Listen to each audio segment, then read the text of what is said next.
Boys, I'm in Tiananmen Square, which is kind of like being in the center of Washington, D.C.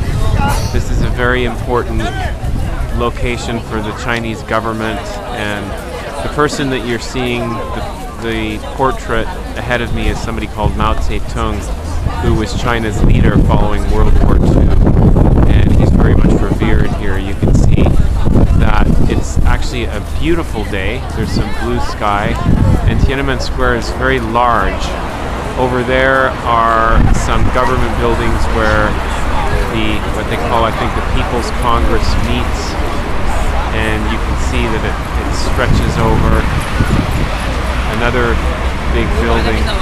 What's interesting about Tiananmen Square is in 1989 or so, there was a very big protest here for more democracy in China, and the government actually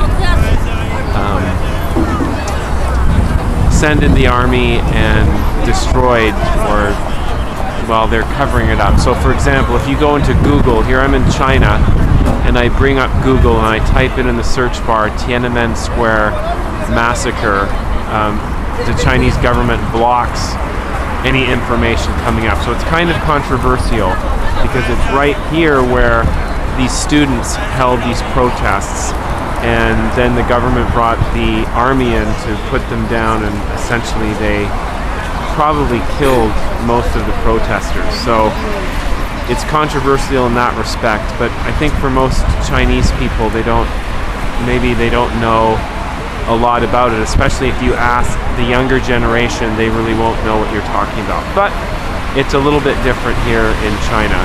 Nevertheless, as I'm coming here, people are very friendly, giving me directions. Everybody seems to be in a very good mood. There's probably a lot of families coming. China is a country of 1.3 billion people compared to the US with about 300 million. So it's a huge country, and this is a popular destination for families, just as Washington, D.C. would be for us.